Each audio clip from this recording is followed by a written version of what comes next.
लेके रहे एगो साइकिल सखी, दिला लेके भागल समय कर सखी। म्यूजिक बॉय डीजे मोहन, दिला लेके भागल समय कर सखी।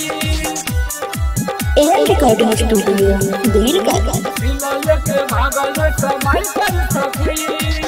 तू तो भारत गजारल पिया, तू तो हमारा बिना न रह जिया। ए सखी तू तो भारत गजारल पिया, तू तो हमारा बिना न रह जिया।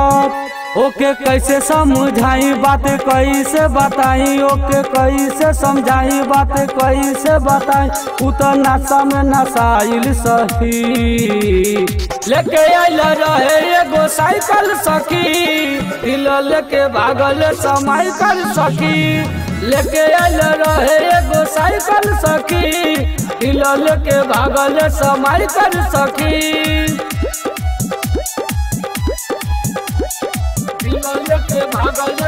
म्यूजिक बॉय डीजे मोहन,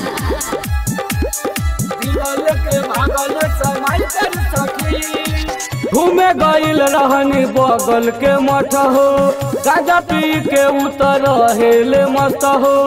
हरदम लेके उजाले हो जिला, हमरा जवनिया के कर देला ढीला, हमरा जवनिया के कर देला ढीला।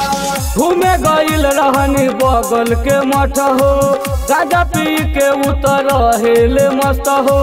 हरदम लेके उजाले हो जिला, हमरा जवनिया के कर देला ढीला।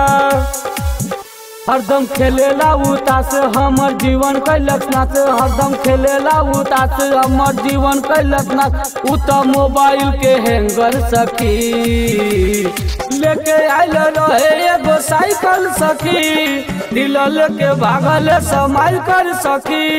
लेके आइल रहे एगो साइकिल सखी, दिल लेके भागल समय कर सखी।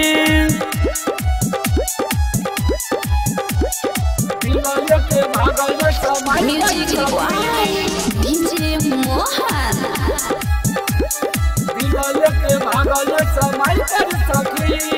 राइटर सुमित लिखता रे हो गाना, मंजा पटेल भइल बारे दीवाना।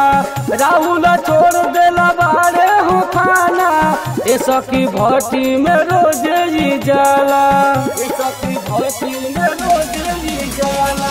राइटर सुमित लिखता रे हो गाना, मंजा पटेल भइल बारे दीवाना।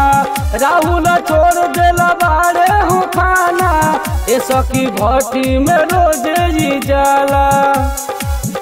हम तो बानी अगुताइल बात कैसे बताई, हम तो बानी अगुताइल बात कैसे बताई। ओकर आँख वाला ले सकी, लेके आइल रहे एगो साइकिल सखी, दिल लेके भागल समय कर सकी। लेके आइल रहे एगो साइकिल सखी, दिल लेके भागल समय कर सकी। म्यूजिक बॉय अभिषेक चंचल।